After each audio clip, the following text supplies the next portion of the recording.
Welcome to the Partist channel. Today we explain Prophets Kings 1, chapter 14 in a clear and simple way, step by step. Okay, let me ask you something. How do you hide from a prophet who is already blind? I know, it sounds like a riddle, right? But that is the bizarre, highly dramatic, and honestly almost unbelievable situation we find ourselves in as we open this chapter. We're going to witness a literal queen throwing on a disguise to trick an elderly, unseeing prophet of God. It's a moment of sheer desperation, and it pulls us right into this incredibly tragic story of two failing kingdoms.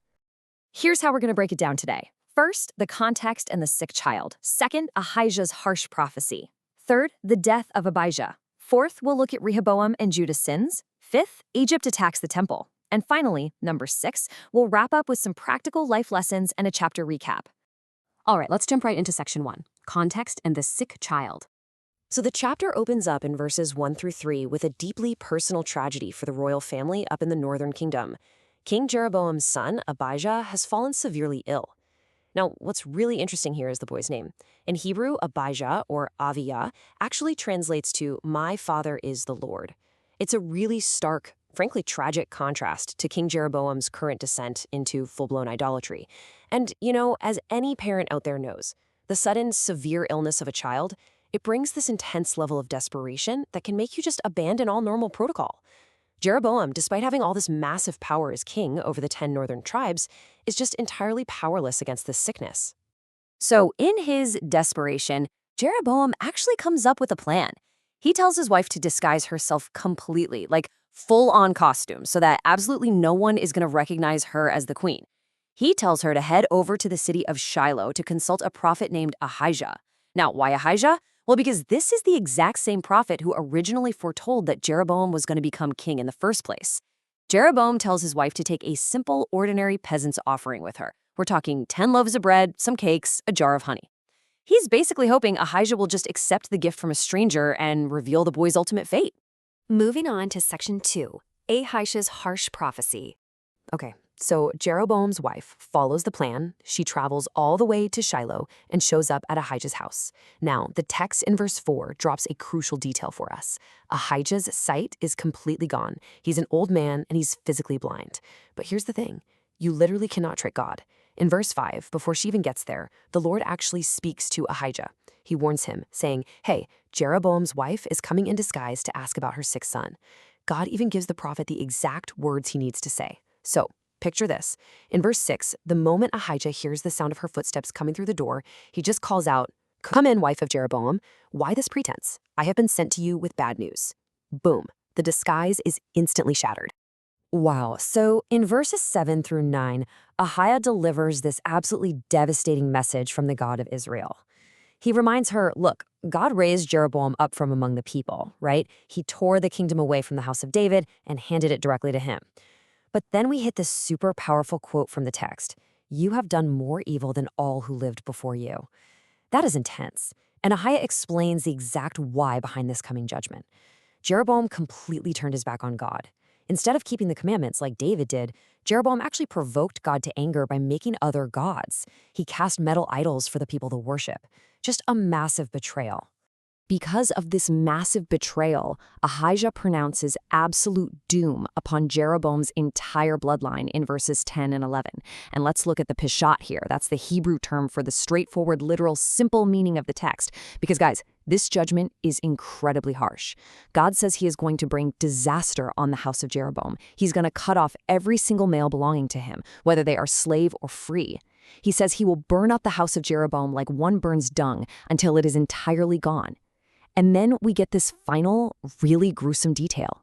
Anyone belonging to Jeroboam who dies in the city, they're going to be eaten by dogs. And anyone who dies out in the country is going to be eaten by the birds of the air. It's a promise of total, humiliating eradication, no sugarcoating it. That brings us to section 3, the death of Abijah. We're just going to skip slightly ahead to verses 15 and 16 for a second, where Ahijah expands his prophecy beyond just the royal family to all of Israel.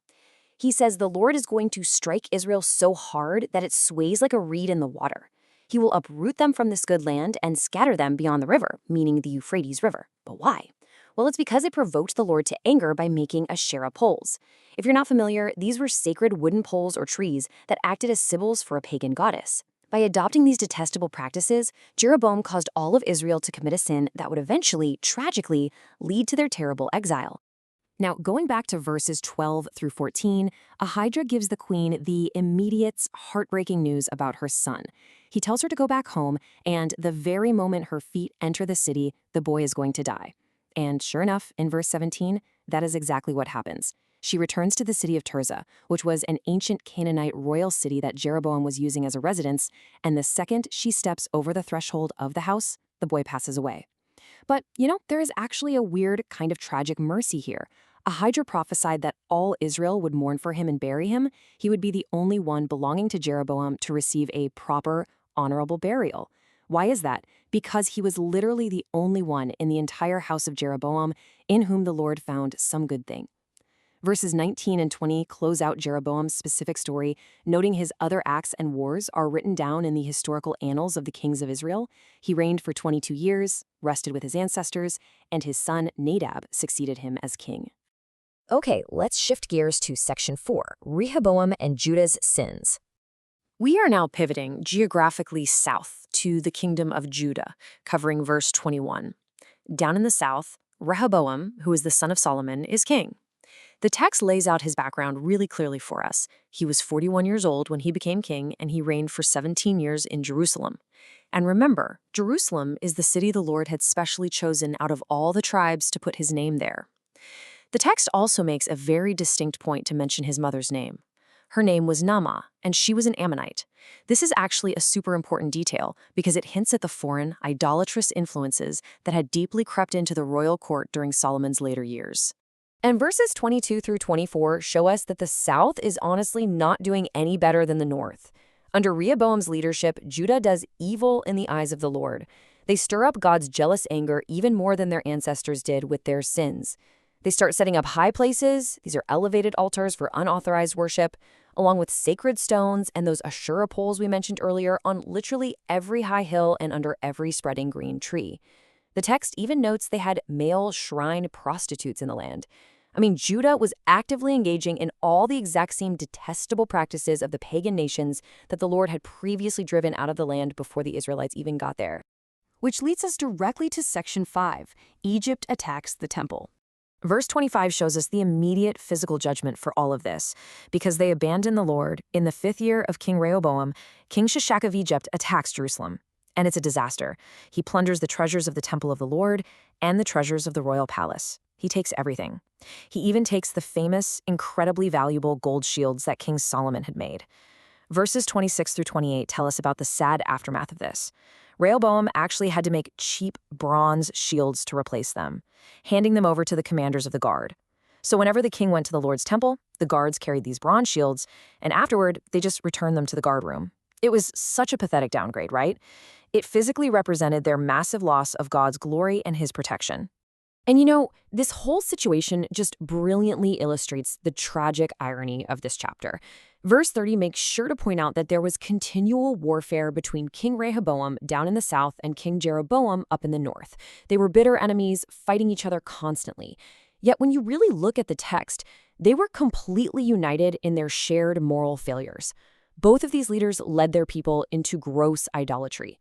Verses 29 and 31 conclude the chapter by stating that the rest of the events of Rehoboam's reign are written in the annals of the kings of Judah. He dies, is buried with his ancestors in the city of David, and his son Abijah succeeds him as king. All right, let's bring it all together in section 6, Lessons and Chapter Recap. To briefly recap the simple, literal events of chapter 14, the northern kingdom under Jeroboam faces prophetic doom from Ahijah. This results in the immediate death of his son Abijah and the promise of his family's total eradication due to their idolatry. Meanwhile, the southern kingdom under Rehoboam falls into the exact same detestable idolatrous worship, and that results in a devastating invasion and the plundering of their wealth by Shishak of Egypt. And all the while, a constant destructive warfare just rages on between Jeroboam and Rehoboam until they both die and pass their fractured, broken kingdoms onto their sons. So what can we actually take away from this peshat, this literal reading, to improve ourselves today? Well, first, you cannot disguise your true self from God. Think about it. Jeroboam's wife tried to put on a physical costume to trick a blind prophet, but God saw right through it instantly. We do this too, don't we? We often wear metaphorical disguises, pretending to be something we aren't. But true integrity means being honest before God and before ourselves. Second, our actions have massive generational impacts. The moral choices made by Jeroboam and Rehoboam didn't just affect them in the moment. They deeply, deeply affected the legacy they left for their children and the ultimate fate of their entire nations. Which leaves us with a critical question to reflect on. What legacy are your daily choices building right now? Thank you for learning with us. If this helped you understand the chapter better, like, subscribe, and join us for the next chapter.